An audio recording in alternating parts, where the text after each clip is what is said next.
रानीगंज शिल्पी संघ की तरफ से 5 दिवसीय प्रदर्शनी का आयोजन किया गया। रानीगंज के सोस्टी गुड़िया स्थित पब्लिक लाइब्रेरी में करीबन 350 प्रदर्शनी लगाई गई। विगत 3 तारीख को रानीगंज हाई स्कूल में चित्रांकन प्रतियोगिता करवाई गई थी, जिसमें शहर के करीबन 350 बच्चों ने हिस्सा लिया था। उनके द्वारा की गई चित्रांकन को ही आज प्रदर्शनी के लिए लगाया गया है। रानीगंज शिल्पी संघ के सचिव काजल पाल ने कहा कि हमारी संस्था की तरफ से हर साल ये प्रतियोगिता करवाई जाती है, लेकिन पिछले 2 सालों से कोरोना महामारी की वजह से चित्रांकन प्रतियोगिता आयोजित नहीं हुई थी। लेकिन इस साल कोरोना का कहर कम होने की वजह से एक बार फिर से बड़े पैमाने पर इसका आयोजन किया गया है। उन्होंने बताया कि चित्रांकन प्रतियोगिता में हिस्सा लेने वाले छोटे बच्चे से लेकर क्लास 1 और क्लास 1 से लेकर क्लास 4 तक के बच्चों को अपनी इच्छा के अनुरूप चित्र बनाने की अनुमति दी गई थी। क्लास 5 से लेकर 7 तक के बच्चों को विद्यार्थी जीवन पर और कक्षा 7वीं से लेकर 10वीं तक के बच्चों को मानवता पर चित्रांकन करने को दिया गया था। बाकी बड़े विद्यार्थियों को अपनी नज़रों में रविंद्रनाथ चित्र करने को कहा गया था। इन सभी बच्चों की तरफ से की गई चित्रांकन को ही इस प्रदर्शनी में लगाया गया है। उन्होंने आगे कहा कि आने वाले 11 मई को विजेताओं को पुरस्कृत किया जाएगा। आज के इस कार्यक्रम में रानीगंज चैम्बर ऑफ कॉमर्स के अध्यक्ष Arun Bhartia, Raniganj boys high school के रिटायर्ड प्रधानाध्यापक दुलाल कर्मकार, डॉक्टर एस माझी, संस्कृत प्रेमी प्रदीप नंदी, रानीगंज शिल्पी संघ के अध्यक्ष दिलीप दे, सचिव काजल पाल के अलावा सभी सदस्य मौजूद थे। इनका गाइडेंस मिलते रहता है। इन सबको प्रणाम करते हुए मैं अपना कुछ शब्द आपको बोलना चाहूँगा। सबसे पहले मैं रानीगंज शिल्पी संघ का धन्यवाद देना चाहूँगा कि उन्होंने मुझे लायक कर दिया कि मैं आपके साथ जुड़ सकूँ, आपके प्रोग्राम में आ सकूँ एवं आपके आर्टिस्ट लोगों के साथ बैठ सकूँ, क्योंकि आर्टिस्ट जो होते हैं वो हरदम गुरु के समान होते हैं और उनके साथ बैठना बहुत बड़ी बात होती है। इसके लिए मैं काजल सर को धन्यवाद दूंगा। रखा चाहे छोटे लोग ने जोड़ के रखा। रही बात रानीगंज चैम्बर ऑफ कॉमर्स की, तो रानीगंज चैम्बर ऑफ कॉमर्स के दरवाजे रानीगंज के सभी लोगों के लिए हरदम खुला है। कभी भी कोई भी प्रॉब्लम में हो तो रानीगंज चैम्बर ऑफ कॉमर्स आइए। हम पूरी ट्राई करेंगे कि आपको जो भी सुविधा दे सके हम जरूर देंगे। रानीगंज দেবতারে কত চিহ্ন রেখে গেছো মোর গৃহতরে, আমার দেবতা নিল তোমাদের সকলের নাম, রহিল পূজায় মোর তোমাদের সমাজের নাম, তোমাদের সমাজের নাম। তাই ছোট বড় সকলকে অসাধক সম্মান জানিয়ে আমাদের উদ্বোধনের প্রারম্ভিক মুহূর্তের অনুষ্ঠান আমরা এখানে শেষ। পক্ষ থেকে আমরা তৃতীয় বর্ষ এই শিল্প প্রদর্শনী করছি। 2 বছর আমাদের বন্ধ ছিল করোনার প্যান্ডেমিকের জন্য। এই বছর আমরা যথেষ্ট সাড়া পেয়েছি এবং রানীগঞ্জ এবং আমাদের বাইরে থেকেও বেশ কিছু আর্টিস্ট আমাদের এখানে ছবি জমা দিয়েছে। প্রায় 350 মতন ছবি আমাদের এখানে স্থান পেয়েছে এবং আমরা গর্বিত যে সবাই তারা আমরা সহযোগিতা পেয়েছি এবং আশা করব যে ভবিষ্যতে এই অনুষ্ঠানটাকে আমরা আরও বড় করে করতে পারব।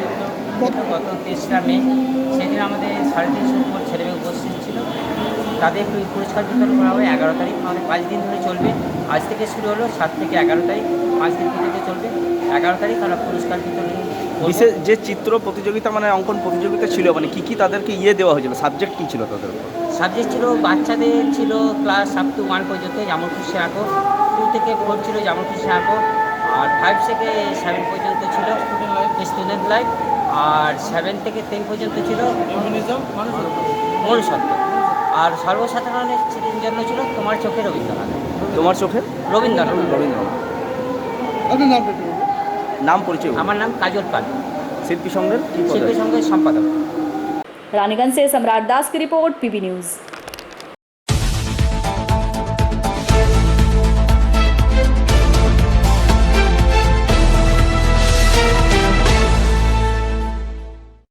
एक बार फिर से कोलकाता के रॉबिन्सन स्ट्रीट की घटना बाकुड़ा में दोहराई गई है। बाकुड़ा के दोल तल्ला इलाके में सड़ा गला शव बाकुड़ा थाना पुलिस ने बरामद किया है। स्थानीय सूत्रों के अनुसार विगत शुक्रवार रात 10 बजे के आसपास लोगों को एक अजीब सी दुर्गंध महसूस हुई, जिसके बाद लोगों ने छानबीन करनी शुरू की, जहां दोल तल्ला इलाके के रहने वाले 55 वर्षीय रेडियो मिस्त्री सनत कुमार कर्मकार अपने घर के छोटे से कमरे में सड़ी गली अवस्था में मृत पड़े हुए थे। इसके बाद स्थानीय लोगों ने बाकुड़ा थाना पुलिस को खबर दी। खबर मिलते ही पुलिस घटनास्थल पहुंची और शव को अपने कब्जे में लेकर पोस्टमार्टम के लिए बांकुड़ा सम्मेलनी मेडिकल कॉलेज अस्पताल भेज दिया। स्थानीय लोगों का कहना है कि सनत कुमार कर्मकार पिछले कुछ दिनों से अपने घर के बाहर दिखाई नहीं पड़ रहे थे, जिससे लोगों को शक हुआ। हालांकि अभी तक ये साफ नहीं हो पाया है कि मौत किस वजह से हुई है। पुलिस का कहना है कि मौत काफी दिन पहले हो चुकी है, इसकी वजह से शव पूरी तरह से सड़ चुका है। मृतक का एक भाई और उसकी पत्नी है, लेकिन दोनों ही सनत की मौत को लेकर कोई भी जानकारी नहीं दे पा रहे हैं। पुलिस पूरे मामले की जांच शुरू कर दी है। ছিল কি কি জানলেন আপনি? ঘটনাটা ওর কিডনি করবা ছিল, পেটটা ফেপে থাকতো সবসময়, আর পেচাপ কম হতো পেচাপটা বিরাট ঝাঁজ। কালকে পেচাপ করতে দেখিনি ওকে, এক নম্বর। আর খেতেও বেশি, 250-300 মাছ খেত, গাওয়াকে নুচি খেত। কি করে মারা গেল? স্ট্রোক কাকের ওপর তোকে হাই স্যার। কি আপনাকে মারা গেছে? ভাই আমার ভাই। কখন মারা গেছে? আমি 10টার সময় দেখছি মারা গেছে, কখন মরেছে তখন কি গোটাই দুর্গন্ধ, মানে কদিন আগে মারা গেছে? আজকেই মরেছে। কালকে রাত্রেবেলা তো ফ্যান চাপ যা করলো, তেল দিল, ইয়া করলো, কালকে রাত্রে ঠিক ছিল। কে হয় আপনার? ভাই হয় আমার। কত বয়স হবে ওর? 56 হবে। নাম কি না? সনৎ কুমার কর্মকার। আপনার নাম? আমার নাম অশোক কুমার কর্মকার। কি করতেন উনি? দোকানে কাজ করতাম, এবার ইলেকট্রনিক্স দোকানে রিপেয়ারিং। ওনার পরিবারের কেউ, মানে এমনি স্ত্রী হিসেবে? কজন আছে ওর স্ত্রী? ও বিয়ে করে নাই, ও বিয়ে কোনো একা থাকে। দেখছি দুর্গন্ধ ছাড়ছে, দিয়ে আমরা বললাম কাউন্সিলরকে জানালাম, যে কাউন্সিলর জানার পরে গাড়ি ফাড়ি এসছে, ঠিক আছে। আর তোমার ওই এসে যেন দুর্গন্ধ উঠছে, তখন মানে সেই মনে হচ্ছে যে আজের বডি সঙ্গে সঙ্গে মরলে এরকম তো গন্ধ ছাড়ে না, একদিনের মোড়া লয় মনে হচ্ছে। এটা মনে হচ্ছে, হ্যাঁ মনে হচ্ছে দুদিন তো হবে কি মিনিমাম, 2 দিন ছাড়া গন্ধ ছাড়াবে কী করে? এত দুর্গন্ধ ছাড়ে নাকি? পাশাপাশি সবাই বলছে গন্ধ ছাড়ছে, আর ছাড়ছে, টিকা যাচ্ছে না। এদের সঙ্গে তো কোনো কাউকে মিলামিশা তো নাই, সেরকম যোগাযোগ তো নাই কাউকে। এদের সঙ্গে তো মিলামিশা তো কাউকে সঙ্গে করো না, যোগাযোগ নাই। নাহলে তো কত মোড়া ইয়ার আগে কত বয়স্ক মানুষের মোড়া পড়েছে, কত লোক বাড়িতে যেয়ে মোড়া তুলে নিয়ে এসছে, ডাক্তার সার্টিফিকেট দিয়েছে, সব কিছু করেছে। এদের বেলাকে তো বলা কোয়া করেছে। তারপর আমি ধরুন ডিউটি গেছি, ডিউটির পরে এসে সন্ধ্যাবেলা এসে শুনছি যেরকম দুর্গন্ধ ছাড়ছে গোটা। দুর্গন্ধ ছাড়ার পরে এসে দেখছি এখানে গোটায় দুর্গন্ধ মানে বিচ্ছিরি, মানে বিচ্ছিরি ব্যাপার। পুলিশকে ওর নিজের দাদা গেছিল থানার থেকে তারপর এখন দেখলাম এসে গাড়ি এসছে। তার আগে আমরা নিজের ব্যবস্থা আমরা চিন্তা ভাবনা করছিলাম যে গন্ধ পেয়েই তো এলাকার লোক চারদিকে পোড়াবলি করছে যে গন্ধ কেন ছড়াছড়ি, তো গন্ধ কেন, শুধু কেউ মারা গেছে না তো গন্ধ ছড়াবে কেন। তারপরে তো দাদা এসে বলছে যে এরকম বললে 11টার সময় নাকি বলছে 10টা 11টার সময় মারা গেছে। আপনার নাম? মঙ্গল কর্মকার। बांकुड़ा से अनुप राय की रिपोर्ट, पीबी न्यूज।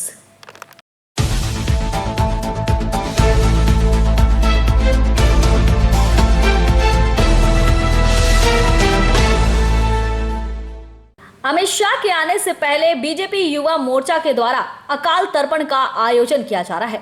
ये अकाल तर्पण उन लोगों के लिए है जिनकी मौत कुछ दिनों पहले हुई है। उनकी आत्मा की शांति के लिए ये तर्पण किया जा रहा है। बीजेपी युवा मोर्चा के नेता की हत्या का आरोप शासक दल पर बीजेपी ने लगाया है। अकाल तर्पण के दौरान कहा गया कि राज्य में 100 से अधिक बीजेपी कार्यकर्ताओं की हत्या हुई है। दुर्गापुर में भी कुछ दिन पहले संदीप घोष और 41 नंबर वार्ड फुचका विक्रेता राम प्रसाद की हत्या की गई। इलाके के विधायक लखन घुरोई ने कहा कि पश्चिम बंगाल में संत्रास चल रहा है। इस दौरान अभिजीत दत्ता, चंद्रशेखर बनर्जी सहित कई भाजपा कार्यकर्ता मौजूद थे। বলছি দাদা, অকাল তর্পণ এটা কেন? দেখুন, আমরা সকলে জানেন যে 2018 থেকে আজ পর্যন্ত প্রায় 106 জন কর্মী পশ্চিমবঙ্গে বিজেপি কর্মী হত্যা হয়েছে। অনুরূপভাবে আমাদের দুর্গাপুরের যে পৌর বিধানসভা 18 সালের 10ই অক্টোবর সন্দীপ ঘোষ, তিনি সরস্বতীগঞ্জ গ্রাম থেকে মিটিং করে ফিরছিলেন, বুথ সভাপতি ছিলেন, তাকে তৃণমূলের দুষ্কৃতীরা গুলি করে খুন করেছে। অনুরূপভাবে আমাদের দুর্গাপুরের 43 নম্বর ওয়ার্ডের রামপ্রসাদ সরকার 17 এপ্রিল তৃণমূলের কাউন্সিলর নেতৃত্বে 10 জন গুন্ডা তৃণমূলের তাকে ঘর থেকে রাস্তা থেকে তুলে নিয়ে পিটিয়ে খুন করেছে। সারা বাংলার যে খুন, সন্ত্রাস, ধর্ষণ, তারই প্রতিবাদে আমরা সারা বাংলা জুড়ে এরকম তর্পণ করছি এবং সন্দীপ ঘোষ এবং রামপ্রসাদ সরকারের আত্মার শান্তির কামনা করে আজকে বিজেপির পুরো জেলা নেতৃত্ব মাননীয় দিলীপ ঘোষ, আমাদের জেনারেল সেক্রেটারি অভিজিৎ দত্ত, আমাদের পৌরসভা কাউন্সিলর আমাদের চন্দ্রশেখর ব্যানার্জি, রূপম লাহা, আমি তৎসহ সারা দুর্গাপুরে বিজেপি কর্মীরা, আসানসোলের কর্মীরা এখানে এসেছি। তর্পণ করতে এসেছি একটা কারণেই, তাদের আত্মার শান্তি কামনা করি এবং সেই পরিবারের পাশে থাকার জন্য সে বার্তা নিয়ে আমরা তর্পণ করেছি। এখন এখান থেকে আমরা তর্পণ করে সেই পরিবারের বাড়িতে যাব, সেই বাড়ি থেকে সাহায্যে দিলীপদার নেতৃত্বে আমরা কিছু সাহায্যে তুলে দেবো এবং সেই কারণেই বাংলার মানুষের যেন শান্তি, বাংলার শান্তি যেন ফিরে আসুক, বাংলার সন্ত্রাস বন্ধ হোক, বাংলা হত্যালীলা বন্ধ হোক এবং পশ্চিমবঙ্গে শান্তি ফিরে আসার জন্য আমরা এখানে এই তর্পণ করতে এসেছিলাম। বলছি যে তৃণমূল থেকে অভিযোগ করছে যে গরম পড়েছে, সেই জন্য একটু ঠান্ডা হওয়ার জন্যই এই স্নানের ব্যবস্থা। তৃণমূলে সারা পশ্চিমবঙ্গে গরম তারা করে দিয়েছেন, সারা বাংলা মানুষ শান্তি রাখতে যায়নি। বোমের কারখানা, অস্ত্রের কারখানা, ধর্ষণ, খুন, আমাদের বাগদৈশ আমাদের 12 জন কর্মীকে হত্যা, গুলি করে পুড়িয়ে দেওয়া হচ্ছে, ঘরে চাবি লাগিয়ে জ্বালিয়ে দেওয়া হচ্ছে, সারা বাংলায় সন্ত্রাস চলছে। এবং গতকাল দেখেছেন আমাদের মাননীয় অমিত শাহ, স্বরাষ্ট্রমন্ত্রী অমিত শাহ এসেছেন, সেখানেও অর্জুনকে কীভাবে ঘর থেকে গাছে আমাদের যুব মোর্চার সহসভাপতি তাকে ঘর থেকে তুলে নিয়ে পরে কীভাবে আর ফাঁস লাগিয়ে এবারে হত্যা করা হয়েছে। এটা বাংলা জুড়ে চলছে। সেই বাংলা আমরা আগামী শান্তি চাই, বাংলা শান্তি সঙ্গে ফিরে আসুক, মমতা ব্যানার্জি শুভবুদ্ধি সম্পন্ন হোক এবং বাংলা যাতে আর কোনো মহিলা ধর্ষিত না হয়, আর যেন সন্ত্রাস না হয়, আর কোনো মায়ের কোল যেন খালি না হয়, আর সেই কারণে আমরা তর্ক করতে এসেছিলাম। दुर्गापुर से निमाई दास की रिपोर्ट, पीबी न्यूज।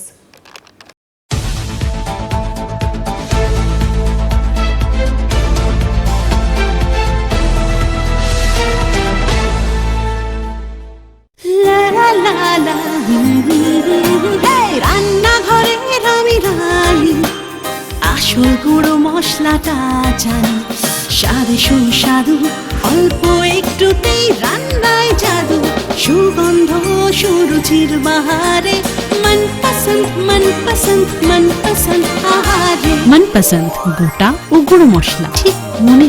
অ্যাগ্রো ফ্রেশ স্বাদের পাশাপাশি আপনার স্বাস্থ্যের পুষ্টিগুণে সমৃদ্ধ। অ্যাগ্রো ফ্রেশ আটা, ময়দা, সুজি, বেসন, ছাতু ও ডালিয়া। Agro fresh pure fresh and natural.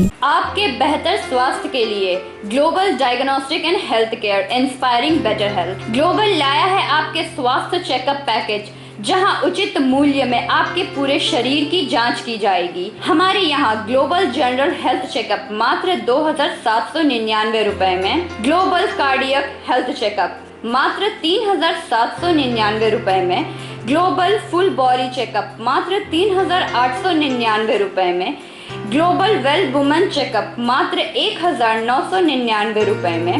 We provide super speciality clinic, CT scan, 16 slice, digital X ray, colour Doppler echo, USG, mammography, ECG, TMT, Holter monitoring, ECG, NCV, pathologic microbiology, histopathology, PFT, uroflowmetry, health checkup packages, pharmacy. Our address: Global Diagnostics and Healthcare, inspiring better health. 101 by NSB Road, Post Siarsol, Raniganj. 713358, District Bardhaman. Phone number 0341244580, 24458181, 24458182. Our email address: globalhealthrng@gmail.com. Our website: www.globaldiagnostics.net.in. यहाँ स्थित दवा दुकान में सभी दवाइयों पर 10% की विशेष छूट। परेशान है अपनी रोजमर्रा की बिजी शेड्यूल से? सोच रहे हैं कि कहां से खरीदे अपनी घरेलू चीजें, स्टेशनरी, कपड़े, मेकअप का सामान जैसी इत्यादि चीजें? परेशान मत होइए, इजी बाजार लाया है एक ही छत के नीचे सभी चीजें। तो सोचना क्या है, यहाँ पर सभी चीजों पर उचित मूल्य उपलब्ध है एवं सभी चीजों का भरपूर स्टॉक, जिसे आप आसानी से खरीद सकते हैं। इतना ही नहीं, इजी बाजार में होम डिलीवरी की भी सुविधा उपलब्ध है। तो फिर देर किस बात की?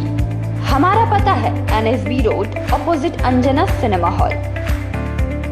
हमारा फोन नंबर है 9775766400।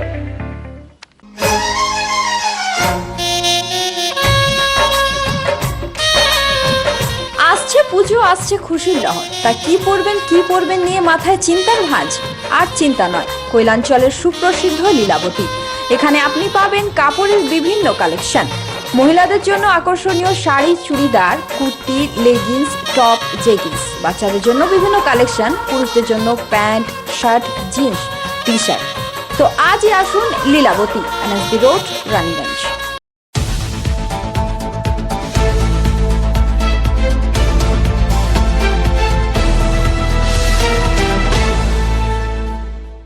दुर्गापुर इस्पात नगरी के वी जोन स्थित 6 नंबर वार्ड मार्कोनी के सुकांत पाठक चक्र में पाड़ा समाधान को लेकर शनिवार की सुबह शिविर आयोजित की गई, जिसमें प्रशासनिक अधिकारी मौजूद थे।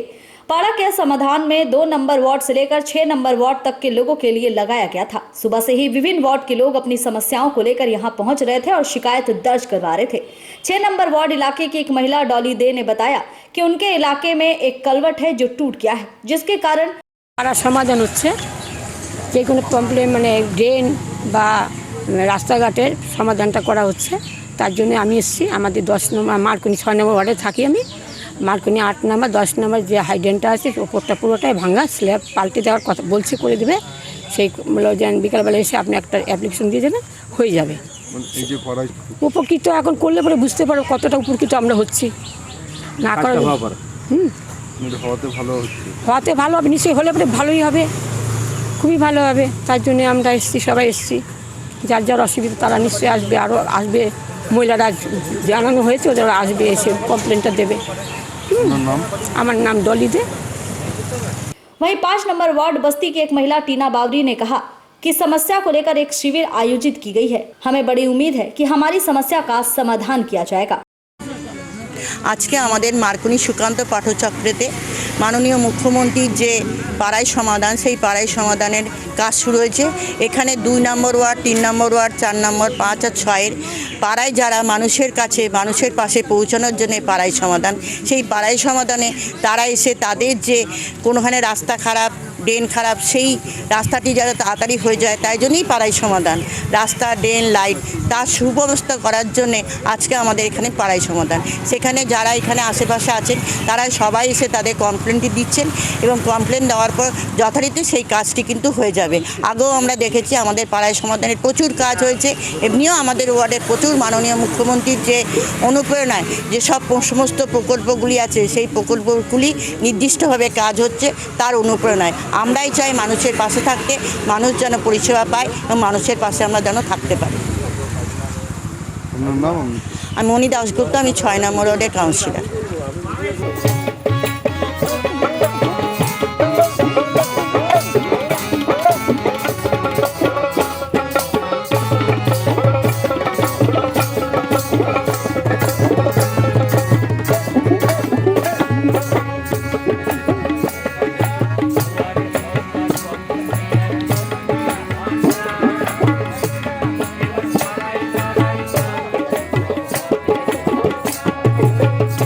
दुर्गापुर से निमाई दास की रिपोर्ट, पीबी न्यूज।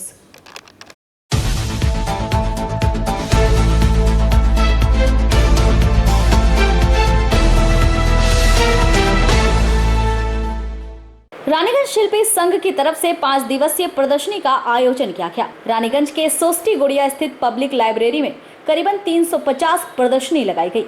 विगत 3 तारीख को रानीगंज हाई स्कूल में चित्रांकन प्रतियोगिता करवाई गई थी, जिसमें शहर के करीबन 350 बच्चों ने हिस्सा लिया था। उनके द्वारा की गई चित्रांकन को ही आज प्रदर्शनी के लिए लगाया गया है। रानीगंज शिल्पी संघ के सचिव काजल पाल ने कहा कि हमारी संस्था की तरफ से हर साल ये प्रतियोगिता करवाई जाती है, लेकिन पिछले 2 सालों से कोरोना महामारी की वजह से चित्रांकन प्रतियोगिता आयोजित नहीं हुई थी। लेकिन इस साल कोरोना का कहर कम होने की वजह से एक बार फिर से बड़े पैमाने पर इसका आयोजन किया गया है। उन्होंने बताया कि चित्रांकन प्रतियोगिता में हिस्सा लेने वाले छोटे बच्चे से लेकर क्लास 1 और क्लास 1 से लेकर क्लास 4 तक के बच्चों को अपनी इच्छा के अनुरूप चित्र बनाने की अनुमति दी गई थी। क्लास 5 से लेकर 7 तक के बच्चों को विद्यार्थी जीवन पर और कक्षा 7वीं से लेकर 10वीं तक के बच्चों को मानवता पर चित्रांकन करने को दिया गया था। बाकी बड़े विद्यार्थियों को अपनी नज़रों में रविंद्रनाथ चित्र करने को कहा गया था। इन सभी बच्चों की तरफ से की गई चित्रांकन को ही इस प्रदर्शनी में लगाया गया है। उन्होंने आगे कहा कि आने वाले 11 मई को विजेताओं को पुरस्कृत किया जाएगा। आज के इस कार्यक्रम में रानीगंज चैम्बर ऑफ कॉमर्स के अध्यक्ष Arun Bhartia, Raniganj boys high school के रिटायर्ड प्रधानाध्यापक दुलाल कर्मकार, डॉक्टर एस माझी, संस्कृत प्रेमी प्रदीप नंदी, रानीगंज शिल्पी संघ के अध्यक्ष दिलीप दे, सचिव काजल पाल के अलावा सभी सदस्य मौजूद थे। इनका गाइडेंस मिलते रहता है। इन सबको प्रणाम करते हुए मैं अपना कुछ शब्द आपको बोलना चाहूँगा। सबसे पहले मैं रानीगंज शिल्पी संघ का धन्यवाद देना चाहूँगा कि उन्होंने मुझे लायक समझा कि मैं आपके साथ जुड़ सकूँ, आपके प्रोग्राम में आ सकूँ एवं आपके आर्टिस्ट लोगों के साथ बैठ सकूँ, क्योंकि आर्टिस्ट जो होते हैं वो हरदम गुरु के समान होते हैं और उनके साथ बैठना बहुत बड़ी बात होती है।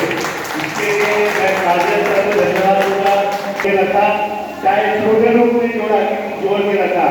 रही बात रानीगंज चेंबर ऑफ कॉमर्स की, तो रानीगंज चेंबर ऑफ कॉमर्स के दरवाजे रानीगंज के सभी लोगों के लिए हरदम खुला है। कभी भी कोई भी प्रॉब्लम में हो तो रानीगंज चेंबर ऑफ कॉमर्स आइए।